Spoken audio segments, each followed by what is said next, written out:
رضيت بالله ربا وبالإسلام دينا. السلام علیکم ورحمۃ اللہ وبرکاتہ.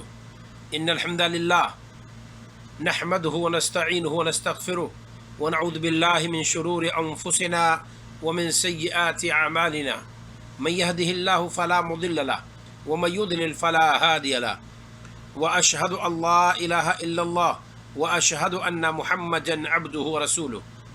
اعوذ باللہ من الشیطان الرجیم. اتخذوا احبارهم ورهبانهم اربابا من دون اللہ. مشاہدین و مشاہدات، ایک بہت اہم نقطہ کی طرف ہم آپ کا دھیان مائل کرنا چاہتے ہیں اور بہت ہی اہم بات ہم آپ کے گوشے گزار کرنا چاہتے ہیں. مشاہدین و مشاہدات، قرآن مقدس کی جس آیت کی طرف میں نے اشارہ کیا ہے، یہود کے ایک فعل کا تذکرہ باری تعالیٰ نے یہاں کیا ہے، بلکہ یہود و نصارہ کہہ لیجئے. اتخذوا احبارہم ورہبانہم اربابا من دون اللہ. انہوں نے بنا لیا ہے اپنے عالموں کو اور اپنے عابدوں کو اللہ کے علاوہ رب. قرآن مقدس کی یہ آیت ہے. ہمارے نبی صلی اللہ علیہ وسلم مدینہ میں تشریف فرما تھے اور آپ صلی اللہ علیہ وسلم کے ایک صحابی جو بعد میں توفیق ہوئی ایمان لانے کی، وہ تشریف لائے. وہ تھے عدی بن حاتم رضی اللہ تعالیٰ عنہ. کہتے ہیں اتیت النبی صلی اللہ علیہ وسلم، میں نبی کریم صلی اللہ علیہ وسلم کی خدمت میں آیا. وفی عنقی صلیب من ذہب، اور میرے گلے میں، میرے گردن سے سونے کی ایک سلیب لٹک رہی تھی. آج کل جیسے عیسائی لوگ پہنے رکھتے ہیں، جس طرح سے بہت سارے لوگ تعویذ وغیرہ گلے میں لٹکائے رہتے ہیں، اسی کیفیت کے ساتھ وہ ایک سلیب سونے کی بنی ہوئی اپنے گلے میں آویزہ کیے ہوئے تھے. رسول اکرم صلی اللہ علیہ وسلم نے دیکھ لیا. فقال، تو آپ نے فرمایا، یا عدیو اطرح عنک ھذا الوثن، اے عدی اس بت کو اپنے آپ سے دور کر دو، اس گندگی کو اپنے آپ سے دور کر دو. وسمعتہ، کہتے ہیں میں نے سنا آپ صلی اللہ علیہ وسلم کو یقرأ فی سورۃ براءہ، کہ آپ صلی اللہ علیہ وسلم سورہ براءہ کی آیت پڑھ رہے تھے. اتخذوا احبارہم ورہبانہم اربابا من دون اللہ، کہ یہود و نصارہ نے اپنے عالموں کو، اپنے عابدوں کو اللہ کے علاوہ رب بنا لیا. قالا، عربی تھے، عربی نسل تھے، عربی سمجھتے تھے. رسول اکرم صلی اللہ علیہ وسلم کی ایک قرات ان کے کان سے ٹکرائی تو انہوں نے کہا، اما انہم لم یکونوا یعبدونہم، اے اللہ کے رسول صلی اللہ علیہ وسلم، آپ نے ابھی تلاوت کی ہے کہ اتخذوا احبارہم ورہبانہم اربابا من دون اللہ، کہ یہود و نصارہ نے اپنے عالموں کو، اپنے عابدوں کو اور اللہ کے علاوہ رب بنا لیا. یہ تو ہم نے نہیں پایا کہ انہوں نے رب بنا لیا. ذرا دیکھیے اس کے بعد رسول اکرم صلی اللہ علیہ وسلم فرماتے ہیں، وَلَكِنَّهُمْ كَانُوا إِذَا أَحَلُّوا لَهُمْ شَيْئًا اسْتَحَلُّوهُ.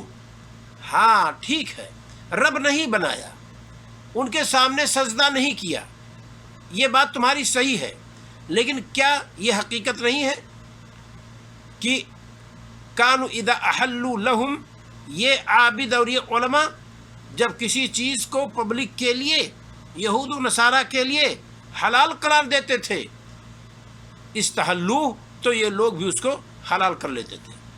وَإِذَا حَرَّمُوا عَلَيْهِمْ شَيْئًا، اور جب ان پر کسی چیز کو حرام قرار دیتے تھے، حرموہ، تو اسے ان لوگوں نے حرام کر دیا. کہا فَذَلِكَ عِبَادَتُهُمْ. بعض روایات میں ہے کہ نبی کریم صلی اللہ علیہ وسلم نے فرمایا، یہی تو ان کی عبادت ہے. غور کرنے کا مقام ہے یہ. میں آپ کے ذہن کو ایک طرف لے جانا چاہتا ہوں کتاب و سنت کو چھوڑ کر کے کتاب و سنت میں کوئی چیز حلال ہے، کوئی چیز حرام ہے، اس کے مطابق فتویٰ عالم کا ہو، عابد کا ہو، اس کو دانتوں کی کچلیوں سے پکڑ لیجیے، آپ حرز جاں بنا لیجیے، اس کے مطابق آپ عمل کیجیے۔ لیکن جس چیز کو اللہ رب العالمین نے حلال قرار دیا ہے، اس کو ہمارے علماء آج کل اگر اس حلال چیز کو حرام قرار دیں تو ہم نے اور آپ نے اگر ان کی اتباع کی، اللہ اور اس کے رسول کے فرامین کو درکنار کر دیا، چھوڑ دیا، اللہ اور اس کے رسول کے حکم کو ہم نے پشے پست ڈال دیا، تو گویا کہ ہم نے اور آپ نے وہی کام کیا ہے جو یہود و نصارہ اپنے عالموں اور اپنے زاہدوں کے کرنے پر کیا کرتے تھے۔ اسی طریقے سے اللہ اور اس کے رسول نے کسی چیز کو، یعنی قرآن میں یا حدیث میں کسی چیز کو، یا کسی ایک میں یعنی قرآن میں یا صرف حدیث میں کسی چیز کو حرام قرار دیا ہے، لیکن کسی آج کے دور میں اس امت کے کسی عالم نے اس حرام چیز کو حلال قرار دیا ہو، اور ہم نے اور آپ نے اگر اسے حلال سمجھ لیا جبکہ قرآن و حدیث کی روشنی میں وہ چیز حرام ہے، تو گویا کہ ہم نے اس عالم کو، اس مفتی کو جس نے کہ ہمارے لیے اور آپ کے لیے حرام چیز کو حلال کیا ہے، گویا کہ ہم نے اور آپ نے اس کو رب بنا لیا ہے۔ توحید ربوبیت کس کو کہتے ہیں؟ اللہ کو خالق، مالک، مدبر تسلیم کرنا۔ تو کسی چیز، کسی قاعدہ قانون کو بنانا، حلال و حرام کا قانون پاس کرنا، یہ تدبیر ہے، اور مدبر صرف اللہ رب العالمین ہے۔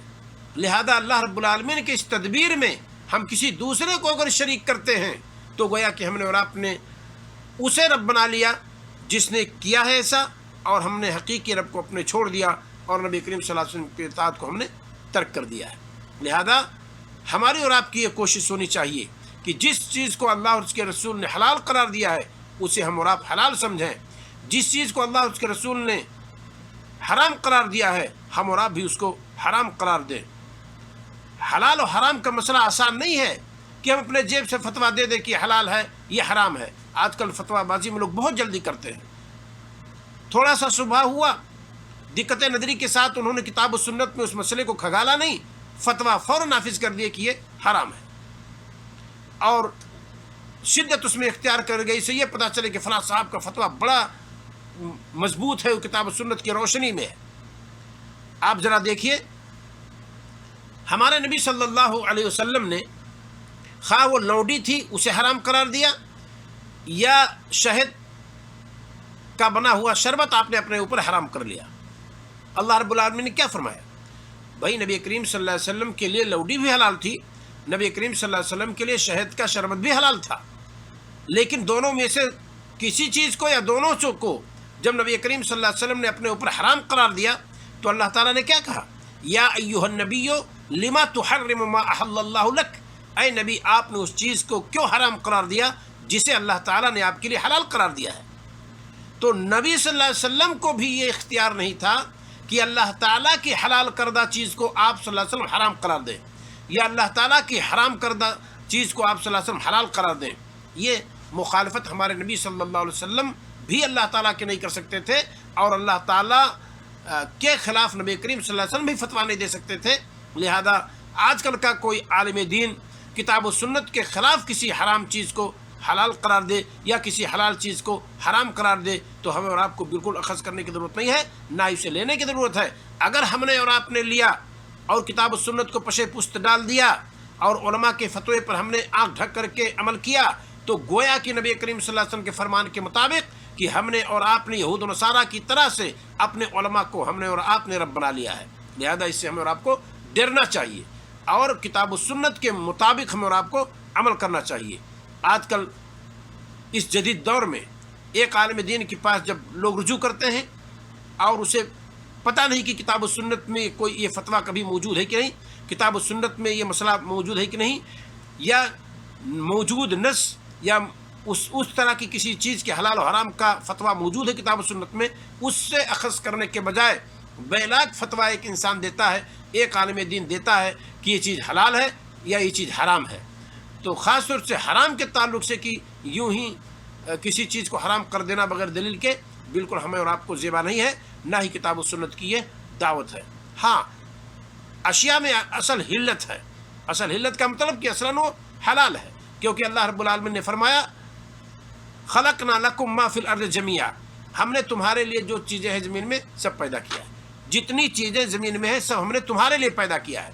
اس کا مطلب یہ ہے، ایک عام اس طور پر استدلال کر سکتے ہیں کہ دنیا میں جتنی چیزیں کھانے کی ہیں، جتنی چیزیں پینے کی ہیں، اگر اس کی کوئی دلیل نہیں ہے کہ یہ حرام ہے تو آپ کھانے کی چیز کھا سکتے ہیں، پینے کی چیز پی سکتے ہیں، برتنے کی چیز آپ اسے برت سکتے ہیں۔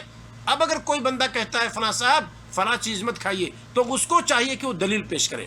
اگر وہ دلیل دینے سے قاصر ہے تو یوں ہی اپنے زبان خرچ سے وہ کسی حلال چیز کو اللہ کے بندوں پر حرام بالکل نہ کرے۔ اگر وہ کرتا ہے اور لوگ اس کے پیچھے چلتے ہیں، اس کی اتباع کرتے ہیں، تو یہود و نصارہ اور ان کے علماء کی طرح ہم اور آپ بھی ہوں گے۔ لہذا ہماری اور آپ کی کوشش ہونی چاہیے کہ کتاب و سنت کے مطابق ہم عمل کریں۔ شیخ الاسلام ابن تیمیہ رحمہ اللہ ایک مقام پہ فرماتے ہیں من ضل من علمائنا ففیہ شبہ من الیہود، ہمارے علماء میں سے جو گمراہ ہوا اس میں یہود کی مشابہت پائی جاتی ہے۔ ومن ضل من عبادنا ففیہ شبہ من النصارى، اور ہمارے عابد و زاہدوں میں سے جو گمراہ ہوا اس میں مشابہت پائی جاتی ہے نصارہ کی۔ یہود یعنی علماء یہود جان کر کے بھی حق کو چھوڑ کر کے گمراہ ہوئے، اور نصارہ گمراہ ہوئے، ان کو وہ حق کے متلاشی رہے پر حق ان کو ملا ہی نہیں اور وہ گمراہ ہوئے۔ لہذا ہماری اور آپ کی کوشش ہونی چاہیے کہ کتاب و سنت سے چیزوں کو اخذ کرنے کی کوشش کریں۔ کتاب و سنت میں وہ چیزیں نہ موجود ہوں تو جن علماء پر، جن کے علم پر ہمیں اور آپ کو اعتماد ہے، ان کی طرف رجوع کریں۔ دل میں کوئی چیز کھٹکے تو دوسرے عالم کے پاس جائیں، پھر تیسرے کے پاس جائیں۔ تحقیق کرنے، جستجو کرنے کا ہمارا اور آپ کا سب کا حق ہے۔ یوں ہی کسی پر کوئی آدمی اپنا فتویٰ زبردستی تھوپنے کی کوشش کرے تو شرعی اعتبار سے نہیں ہے، درست نہیں ہے۔ مفتی فتویٰ دے سکتا ہے، اس کی ذمہ داری ختم ہو جاتی ہے۔ ہاں قاضی کا فیصلہ جو ہوتا ہے اسے تسلیم کرنا ہوتا ہے، کیونکہ اس کے ساتھ کوڑا ہوتا ہے اور اس کے ساتھ حکومت ہوتی ہے۔ اس کا فتویٰ ضروری ہوتا ہے، اس کا فیصلہ ضروری ہوتا ہے، پر ایک مفتی فتویٰ اگر دے تو ہمارے لیے اور آپ کے لیے بالکل ضروری نہیں، خاص طور سے جب کتاب و سنت کو خلاف ہو۔ اللہ رب العالمین ہمیں اور آپ کو کتاب و سنت کے مطابق زندگی بسر کرنے، زندگی گزارنے کی توفیق عطا فرمائے۔ السلام علیکم ورحمۃ اللہ وبرکاتہ۔ ديننا حياة، ديننا عطاء، والكون من ضياء يستلهم الصفاء.